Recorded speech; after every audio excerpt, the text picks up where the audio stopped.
In the Northumberland town of Hexham, on Sunday, May 5, 1957, sisters Joanna and Jacqueline Pollock, ages 11 and 6 respectively, were walking to church with a friend, a boy named Anthony Layden, when they were tragically struck by an automobile driven by Marjorie Wynne, a woman who had been suffering a recent bout of depression and had that morning swallowed a massive dose of aspirin and phenobarbital in an attempt to end her life. Whether Ms. Wynne, who was ultimately committed to a mental institution, drove into the children randomly or with some warped malice against youthful innocence was never fully determined. Regardless, Joanna and Jacqueline died at the scene, tossed like cricket balls, according to one witness description. Anthony died while on the way to a nearby hospital. As one might imagine, Florence and John Pollock, the parents of the doomed sisters, were overcome with grief. John, owner and operator of a milk delivery business, as well as a practicing Catholic, had recently experienced a crisis of conviction and began seriously contemplating the possibility of reincarnation, a belief at odds with the Catholic faith, and an idea that he had toyed with in some form or another since his own childhood, and subsequently began to ardently pray for evidence to the effect. The deaths of Joanna and Jacqueline had quickly factored into his contemplation as either divine retribution for his blatant heresy, or, as it would eventually be viewed, a necessary step toward the proof he sought.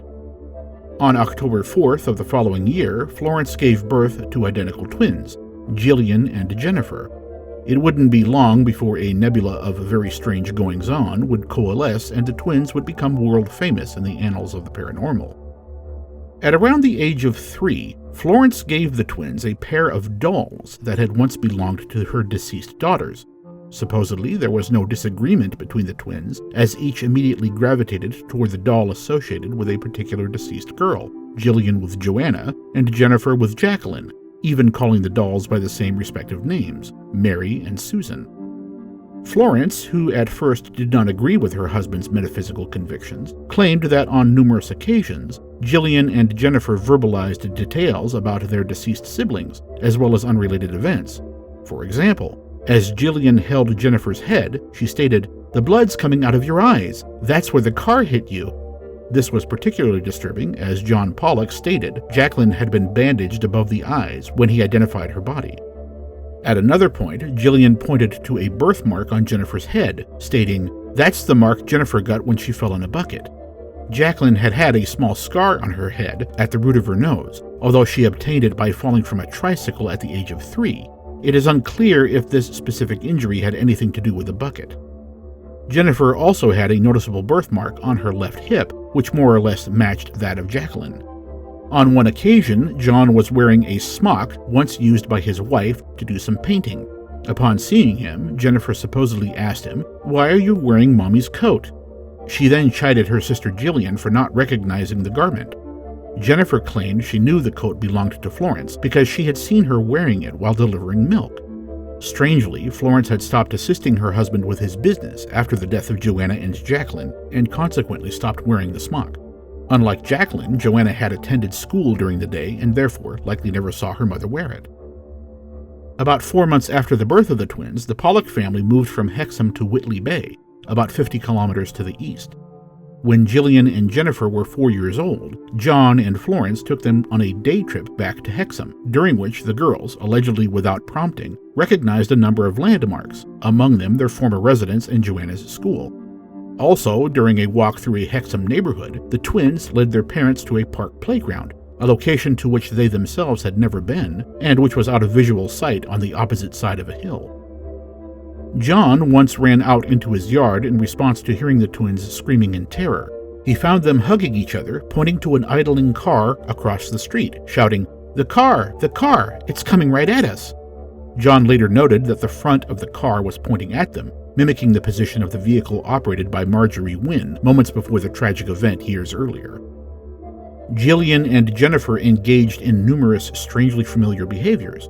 Despite being the same age, Jillian was very maternal toward her sister, as Joanna had been to Jacqueline.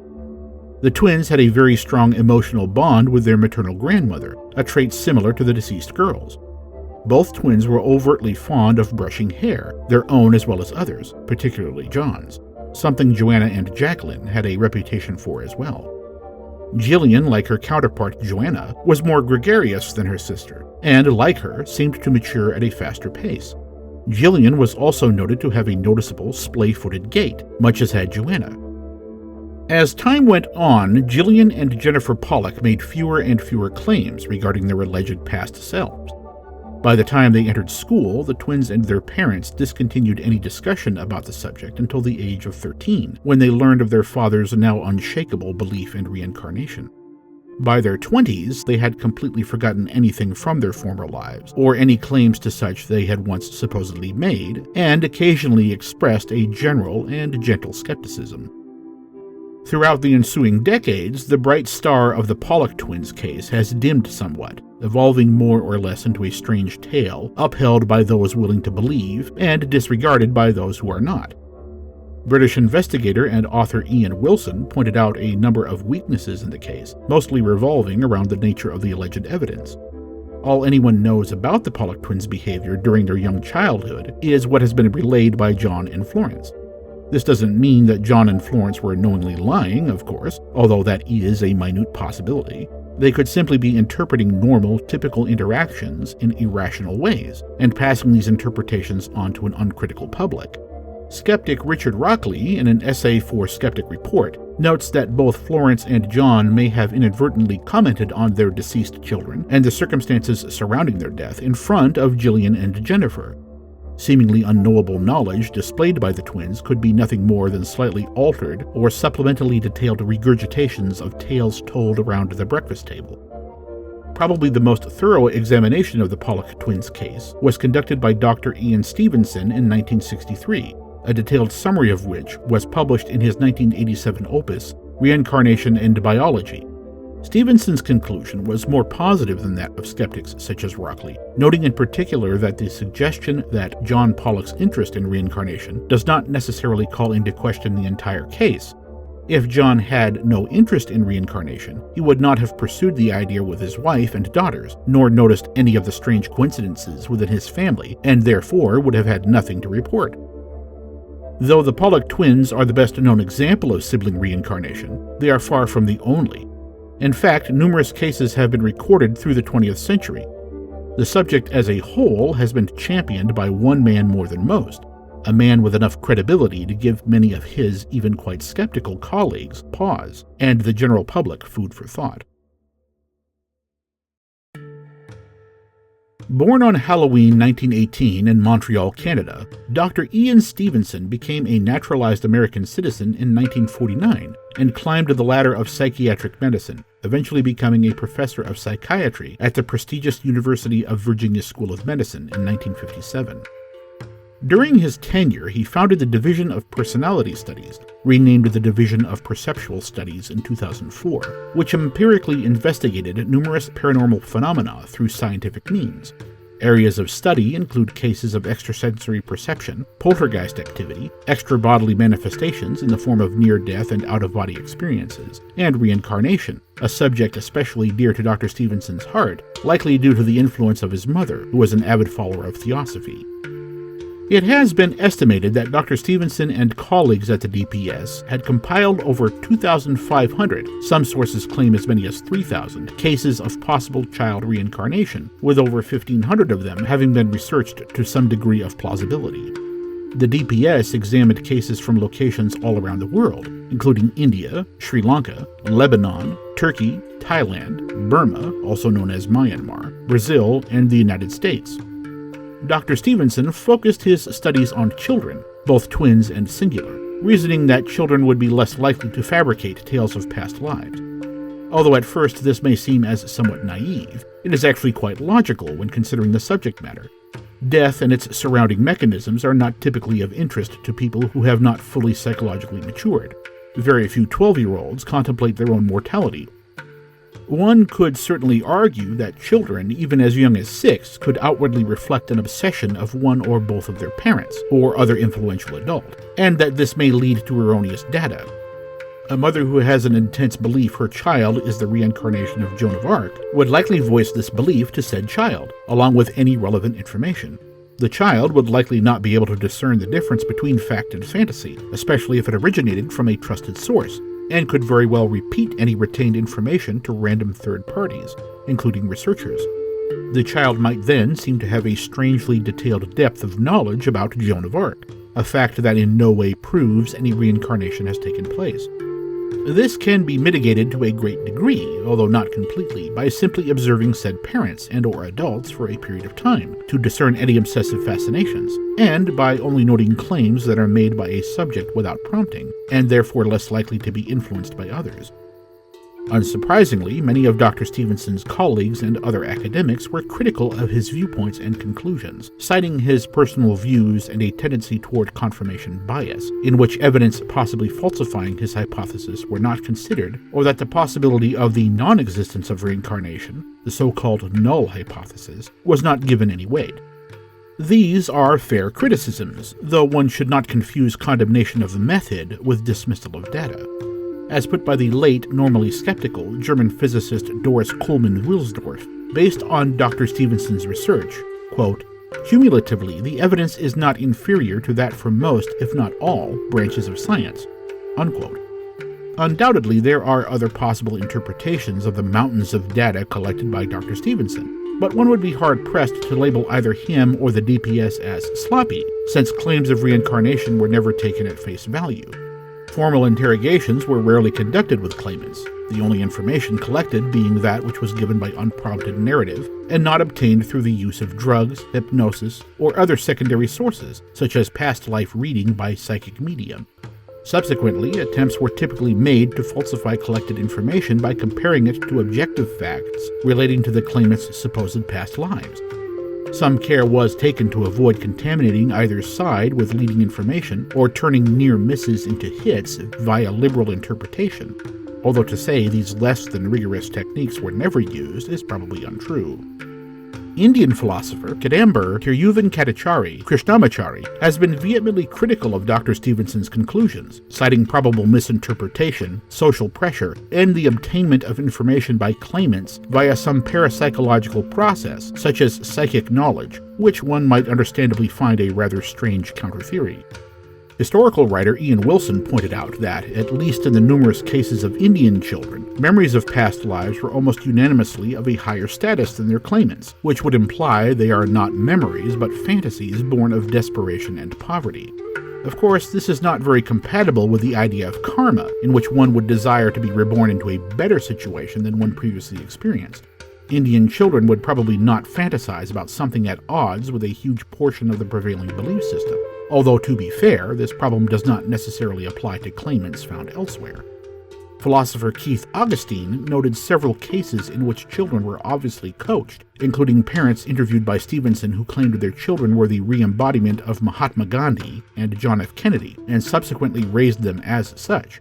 A damning point, to be sure, but there is little evidence Stevenson took such fringe claims any more seriously than Augustine. Another philosopher, Paul Edwards, points out many of Dr. Stevenson's theories mirror pseudoscientific ideas put forth by Theosophy, of which Dr. Stevenson's mother was a known devotee. This is certainly an interesting point of contention, though some others have noted that this criticism amounts to little more than a rhetorical strawman, as data collected by Dr. Stevenson et al. Rarely conformed to theosophical beliefs. A large portion of the DPS cases originate from the Indian subcontinent and the Far East, which is not surprising as the concept of reincarnation is more universally accepted in the region and is more likely to be noticed and scrutinized publicly. One of the more well-known cases in India, like the Pollock sisters, involved twins, although not identical as in the Pollock's case, but dizygotic, that is, developed from two separate ova. Born in 1935 in Unchalarpur, a town within the Indian state of Uttar Pradesh, twin brothers Bhimsen and Bhism Pitamah Tripathi were born to Pandit Kalishankar, a local farmer, and a woman named Ram Devi. The family were all members of the Brahmin caste, widely considered the highest social caste in India.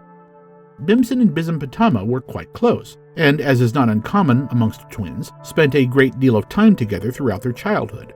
Despite this strong familial connection, the boys were very different individuals. Bhimsen proved to be more academically inclined, completing school through grade 6. Bhism Pitamah never formally attended school and was essentially illiterate. Over time, the boys grew into men, inherited their father's land upon his death, a third of which was bequeathed each to Bhimsen, Bhism Pitamah, and their older brother, Chandra Sen, and started families of their own, both men marrying and having children, Bhimsen the father of 3, and Bhism Pitamah 1. In 1964, a land and water rights dispute erupted between the brothers and 2 men from the nearby town of Kuri, named Rajaram and Jagannath. It is widely believed the Kuri men instigated the affair by illegally erecting an earthen berm on land that was not theirs. As was determined through later investigation, on April 28th, Jagannath invited the brothers to his home late one night under the pretense of a financial transaction and presumably a truce regarding their dispute. Upon giving them a cool drink of milk as refreshment, Rajaram and several men burst into the room and pounced onto the twins, doused their faces with some type of caustic substance in order to blind them, and after some struggle, bound them with ropes. At this point, the assailants placed numerous lathi, long stout bamboo batons, across the twins' chests to pin them down, while a dowel obtained from a charpoy was pressed against their necks to strangle them. Their bodies were then thrown into a canal, but quickly retrieved and dropped into a nearby well to better hide the crime. 4 days later, police were alerted to the bodies by a local, and an autopsy was performed on May the 4th. Though massive decomposition prevented a cause of death from being determined, a series of red marks were noted around the bodies and necks. Of the 2, Bhism Pitamah had been tied more securely, his knees folded up under his chin, with his hands, feet, and neck wrapped in rope. Bhimsen was tied in a less aggressive manner, with no rope present, but rough marks on his wrist, armpit, chest, and neck, consistent with a material like hemp. Eventually, after boastful statements were made by some of the conspirators, 9 suspects were arrested, all of whom were known enemies of Bhimsen and Bhism Pitamah, though all were eventually acquitted due to lack of supporting evidence. In August of 1964, Ram and Sheshnarain Dwivedi, known respectively as Ramoo and Rajoo, were born to Ram Swarup Sharma, an Ayurvedic doctor, and his wife, a woman named Kapuri Devi, in the town of Sham Nagara, also within the Indian state of Uttar Pradesh. For a brief while, the twins were, by all accounts, precocious and good-natured. At the age of 3, the twins wandered away from their home and were later found near a highway. When asked why they left, the boys claimed they were going home. Several months later, a man named Shiv Narain, to whom the boys were not related, passed through the boys' village. Upon seeing him, the boys rushed over to him and touched his feet, a traditional sign of respect between acquaintances. The boys' uncle promptly reprimanded them for this, after which they explained the man was from the village in which they had once lived, Unchalarpur, a place they had never visited. They also insisted Ramoo had once been called Bhimsen, and Rajoo Bhism Pitamah. In late 1971, Dr. Ian Stevenson learned of Ramoo and Rajoo's claims while looking into several other cases in the area. Between July of 1972 and March of 1973, Dr. Stevenson interviewed both the Tripathi family and the Sharmas, compiling anomalous statements made by Ramoo and Rajoo in regards to the lives of Bhimsen and Bhism Pitamah. Not all the statements are accurate, and some are undoubtedly tainted by interpretation. Some statements are, however, quite striking when taken in context. Although Ramoo seemed much more adamant about memories of a past life than his twin brother, it should be noted that this is very typical of such cases. This may be the result of some mechanism of reincarnation or nothing more than pure happenstance. Ramoo and Rajoo are, like all twins, different people, with different innate abilities, including functional access to long-term memory. Asymmetric recall is an interesting feature, but not really proof of anything one way or the other. The following is a summary of claims made by one or more of the Sharma twins, with relevant circumstances. Both Ramoo claimed and Rajoo confirmed, as Bhimsen and Bhism Pitamah, they had a brother named Chandra. Although this is accurate, it is also unremarkable. Chandra is both a common first name and surname throughout the country of India. They, along with Chandra, owned 60 bighas, equivalent to about 35 acres of land. Though this is somewhat accurate, Chandra himself estimated the parcels of land belonging to him and his deceased brothers totaled about 50 bighas. They had physically beaten up policemen during an unspecified quarrel. There is no record nor recollection by anyone of this happening. However, Bhimsen and Bhism Pitamah were known to have less than cordial interactions with police from time to time, which likely never went beyond verbal exchanges. At the house where they were murdered, they were given milk before being attacked, and that during the attack, something poisonous in a bottle was thrown at them. This is a reasonably accurate description of the men's final moments, as they were indeed given milk to drink and a corrosive liquid was thrown into their faces before being strangled by several assailants.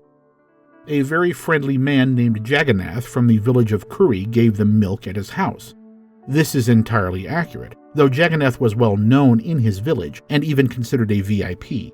Any narrative of the murders passed around the local populace would likely include his name. 2 men involved in the murder were named Rajaram and Hori Lal. This is also accurate, as men by these names were part of the 9 arrested.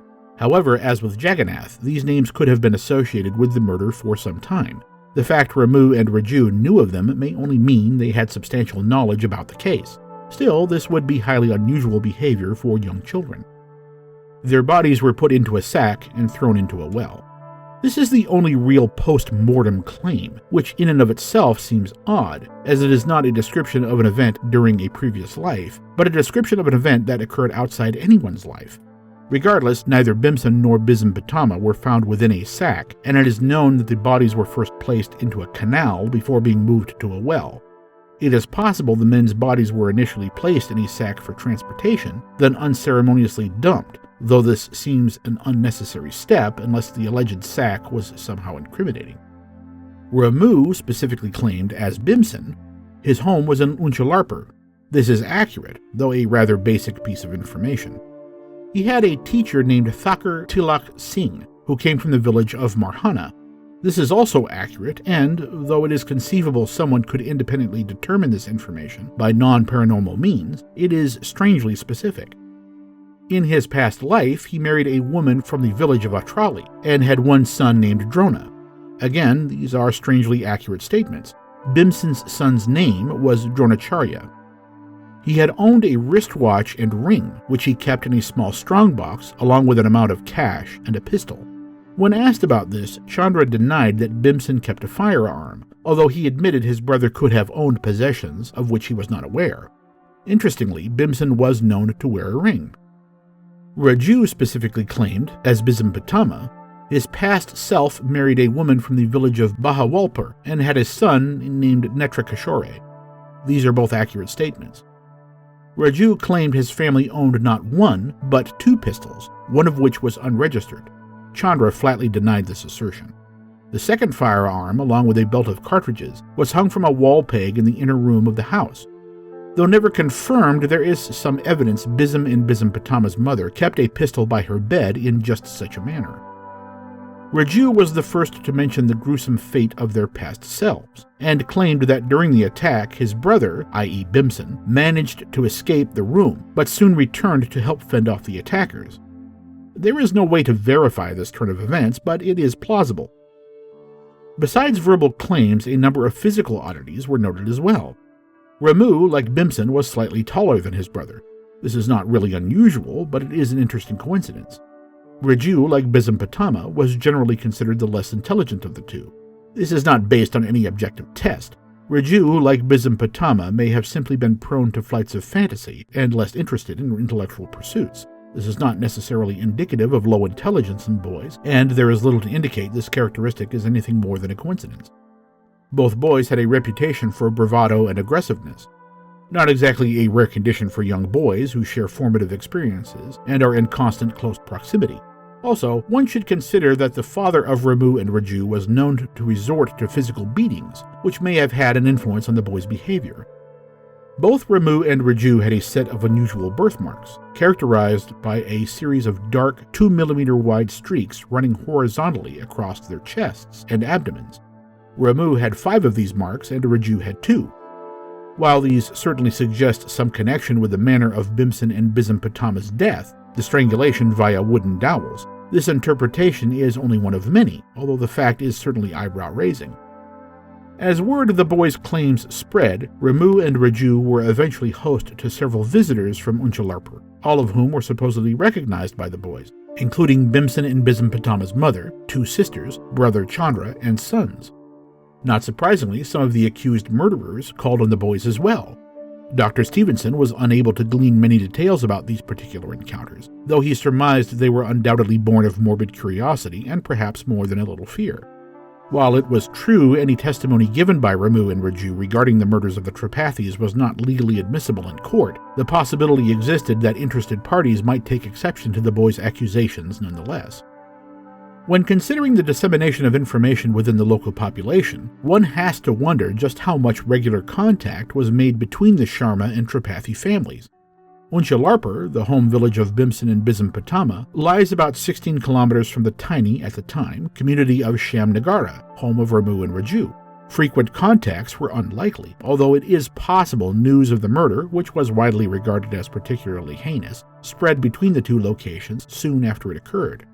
There was nothing to indicate there was any special interest in the Tripathi murders for either parent of Ramoo and Rajoo. In fact, their father was extremely reticent about the boys sharing memories of their supposed past lives, and resorted to harsh punishments, up to and including physical, to dissuade them from speaking with those outside the family.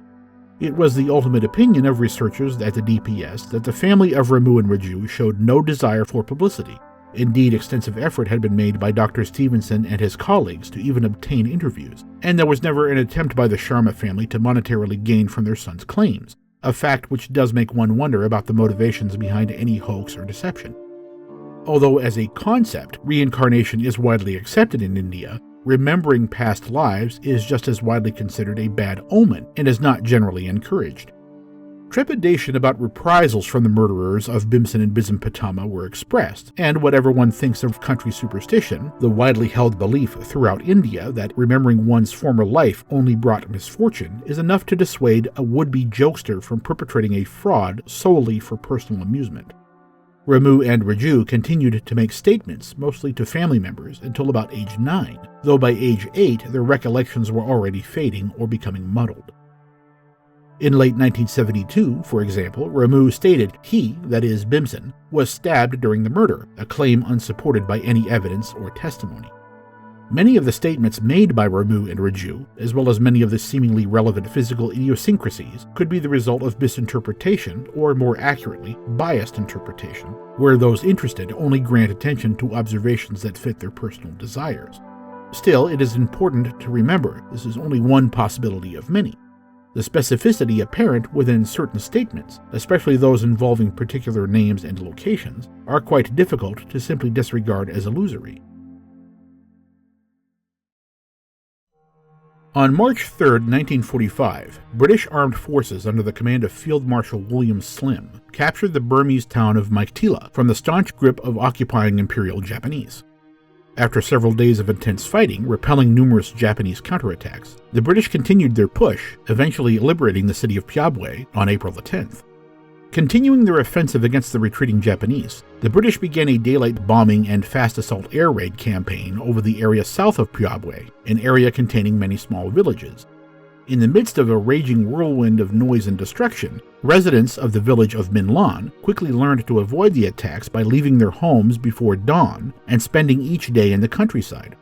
A blacksmith named U Chit Tui, his young wife Da Kin Chi, and their son, Mong Cha, would spend their time from sunup to sundown at a Buddhist temple about 2 kilometers to the east, Lanpantha Pagoda. Tui's father, an elderly man named U Shui Ti, would remain at the family home, sheltering himself when necessary within a small trench dug by his son on the southeast side of the house. On or about April 17th at about 3 p.m., 5 or 6, or as many as 12, as stated by another witness, Allied aircraft began to drop bombs and ground strafe the village. During the attack, T spotted a pair of heavily armed Japanese soldiers running from the west toward a pair of tamarind trees about 10 meters distant. Fearing the soldiers might do to him what the bombs might not, T jumped into the trench and did his best to stay hidden. After a few terrifying and undoubtedly endless minutes, T emerged from his hiding spot to see the entire village a burning wreck and the family house on fire. He found the 2 Japanese soldiers dead, their bodies and weapons, bayonets, rifles, and grenades, scattered at the base of the trees. Frightened, T left the village to join his son and his family at the safety of their temple sanctuary. 3 days later, Tui, Chi, and T returned to Minlan to find everything, including their house, in ruins. Nearby, a number of Japanese trucks were destroyed, their passengers, all soldiers, dead, some nearly burnt beyond human recognition. The soldiers once seen by T were now gone, possibly removed by villagers or some of their ill-fated comrades. Years later, the horrors of World War eventually faded, and life returned to a semblance of normalcy in the village of Minlan, now rebuilt. Over the next several years, Tui and Chi had a number of children, until on November 17, 1959, Chi gave birth to twin girls, Ma Khin San Tin and Ma Khin San Yin. At the age of 3, Tin and Yin, having become coherent in their speech, spent a great deal of their time conversing with each other in a language their parents did not understand. Also about this time, the girls began to speak, mostly to an unrelated village member named Da San Mai, of previous lives as Japanese brothers killed during the imperial occupation of Burma. They were very reticent to give many details directly to their family. Stevenson describes them as positively secretive, though apparently they claimed to have been killed near their current home. Considering the events 2 decades earlier, the implication is clear. Unu, a local colleague of Dr. Stevenson and eyewitness to the bombing of Minlan, conducted a number of investigations starting in late 1976, when the girls were well within their teens. During these, he discovered that over the previous years, strange behaviors, commonly referred to by observers as Japanese in nature, had presented within the girls, despite their reluctance to talk about their beliefs.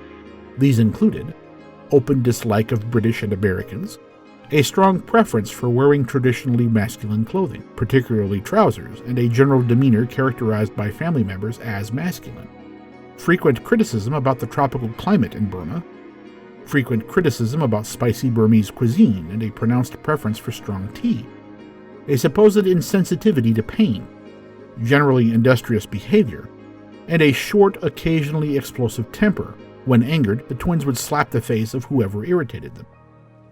Of course, these behaviors are not necessarily indicative of anything paranormal. Animosity against any particular nationality could very well be the result of influence from a prejudicial relative, although admittedly it would be strange for a Burmese native to throw disdain toward those who freed them from their occupiers.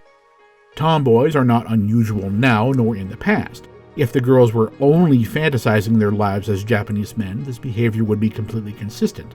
This doesn't mean their claims are not genuine, as the girls' insistence on being outwardly masculine is quite unusual, especially in a highly traditional culture, but it doesn't prove anything either. One should not be surprised that being a native to a notoriously hot and humid environment does not make one immune to the associated discomforts. Norwegians wear warm clothes in the winter, and Arabians seek shade in the summer. Different people have different tastes.